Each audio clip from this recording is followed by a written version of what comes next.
চেষ্টা করি কিন্তু খায় না, অনেক চেষ্টা করি গালে। হ্যালো, আসসালামু আলাইকুম। আচ্ছা, এর নাম হচ্ছে আরাবুল না?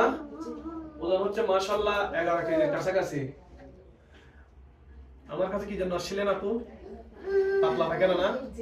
আমার কাছে আসছিল পাতলা পায়খানা। এটা হচ্ছে একটা ওসিলা। এরকম রোগীগুলো সব আমার খাতে পড়ে। মনে হয় এটা আমার লাক আর কি। আর হিমোগ্লোবিন লেভেলটা একটু দেখেন, 6.8।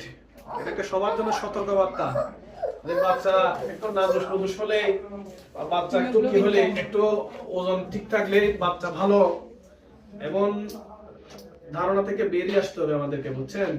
ওটা দেখে বলছি, আমি ওই দিন বলে দিয়েছি যে আর্জেন্ট একটা ব্লাড পরীক্ষা করান। আজকে তার আসে 6.8। উনি যে আসছিল পাতলা পায়খানা নিয়ে, এটা একটু ওসিলা। এরকম আর কিছুদিন থাকলে বাচ্চার ক্ষতি হয়ে যেত। এখন সেজন্য বলি, একটা রক্ত পরীক্ষা করে কেউ দেউলিয়া হয় না। মাত্র 2টা পরীক্ষা করছে। কয় টাকা গেছে আপু? 600-700 টাকা গেছে। 1200 টাকা গেছে। গ্রাম একটু বেশি হয়তো বা, বুঝছেন? শহর আর একটু কম। আচ্ছা, যাই হোক, এটাই একটা মেসেজ। শুধু বাচ্চার স্বাস্থ্য দেখলে হবে না, বাচ্চার আবার কিছু বাচ্চা আছে একটু চিকন কিন্তু মাশাআল্লাহ হেলদি। আমরা আসলে ওজনটাকে খুব বেশি গুরুত্ব দিই না। অনেকে মা বাবারা যারা বলেন ওজন ওজন ওজন ওজন বাড়াইতে হবে, ওজন লাগবে, ওজন দিয়ে কিছু না ভাই। তার ভিতরে মাল মশলা থাকতে হবে, বুঝছেন?